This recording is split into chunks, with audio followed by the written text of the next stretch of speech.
Hey guys, and welcome back to the Money Cypher channel. In today's episode, we will talk about how important to choose the options in our lives. In the course of the day, you may have made 40,000 choices, 300 of which were based only on your food intake. In the meanwhile, consider how many choices you make in a week, month, or even a year. The choices we make on a daily basis determine the course of our lives. If we only take a closer look, what you decide now will shape the rest of your life. The choice to enroll in a college is significantly more crucial than picking whether or not to grab a cappuccino or latte. A few selections are significantly more significant than others since they have ramifications for every other choice you will make moving forward. So, in this video, we'll examine the 5 most important choices you need to make in life. If you don't make the right choices, you're likely to have a life filled with misery and mediocrity.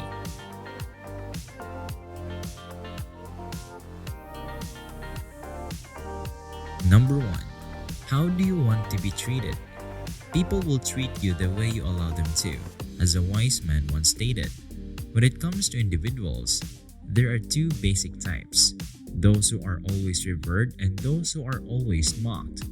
It's the good man who always tries to be liked who gets picked on the most, and that's because he's so easy to bring down. As children, we tend to make this selection without thinking about it since it's mostly dependent on our upbringing. Infancy is a formative period in which we learn a great deal about ourselves and the world around us. However, just because you grew up with overprotective parents doesn't exclude you from making a change. I'm not trying to offend anybody. There are times in our lives when we have no other choice than to be abused in order to be accepted by society. I'm not saying that you should start behaving aggressively or rudely. To be honest, let's not sugarcoat things. Is there a decision to be made? What do you think is more important to you? Money or time? Your sense of self-worth or social standing? Choosing dignity does not imply that you will never be accepted by anybody again. As for your actions, if someone is going to mess with you, you are going to bite them and not simply take it like a pill. Your dignity is more important than anybody else, and if they don't like that about you, it's up to them. To put it another way, if you don't do anything after someone bites you, you'll spend the rest of your day contemplating other ways in which you might have retaliated against them. After a while, you'll be stuck in the past. Starting off by learning to say no is a fine place to start, but if you become too forceful, you risk pushing everyone away. Make sure you don't confuse being respected with being aggressive. It might be anything from something you don't like doing to a place you don't want to go with your buddies. Say no and take a stance for yourself. Number 2. Do you choose to live now, future, or past? How can you possibly exist in both the past and the future, let alone both? I'll try to help you understand. You're at work, doing what you like, and you're looking forward to the day you and your boss or co-worker get into an argument for no apparent cause. While you and your partner may engage in some meaningless banter, this isn't going to endure. Even after the fight is over, you'll be thinking about it the rest of the day, wondering why you didn't say this instead of that, or why you didn't hit him directly in the face. You can't escape challenges or disputes in life. It's a fact. They're simply an unavoidable part of life, for better or worse. Unless, of course, you have a difficult time maintaining self-control over your ideas and feelings. When it comes to living in the past or the future, you end up making an unintentional choice. That is the most depressing thing I've ever experienced. It's a good thing, though, that you may choose to live in right now.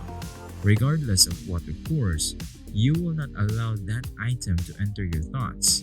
If you are anxious about the future, remember that it may never come to pass, and you may not even survive to see it. On the other hand, if you're worried about the past, remember that you can't go back in time. because you can't alter what happened in the past. Why would you give up the present? Number 3. How will you play the challenges of scarcity?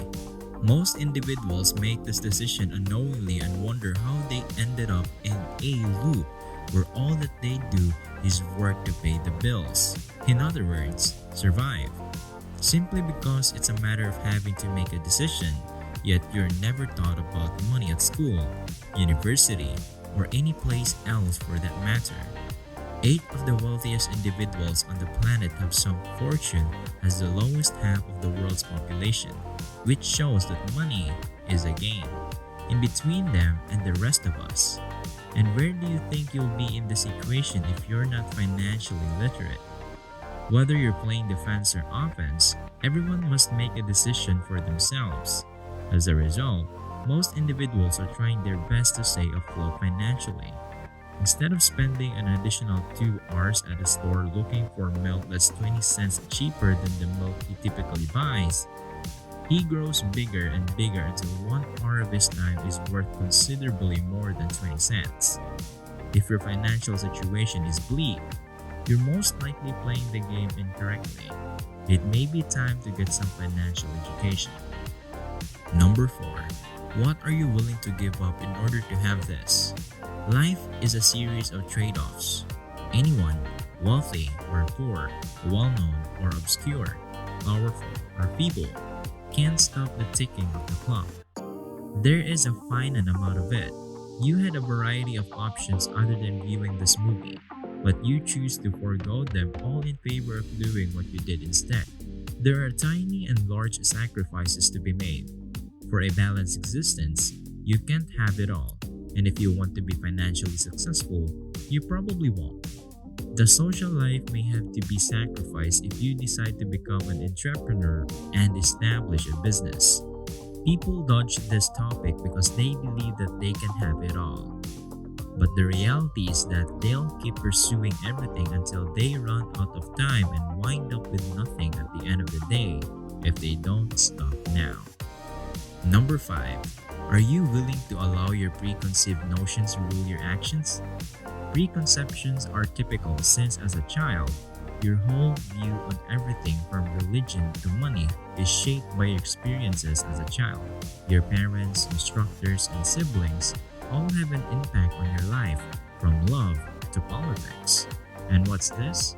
Is every choice you make influenced by your preconceptions?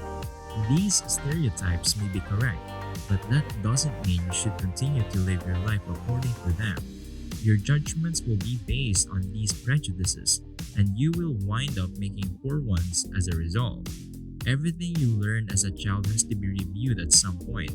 A wide range of possibilities become available to you when you base your decisions on facts and the reality in which you now find yourself. You may disagree with me, but I believe there are many more significant choices to be made, such as whether or not to purchase a home or go to college.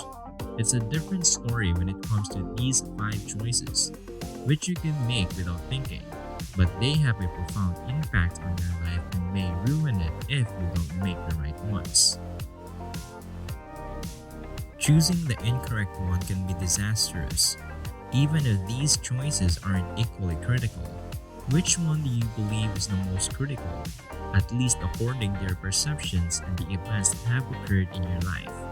Please share your thoughts in the comment section below. Even if you've made a bad mistake in the past, remember that you can always go back and do things differently. It's something we can all influence. Regardless, if you love this video, please press the like button and subscribe button as well as the bells. Thank you for watching and see you soon.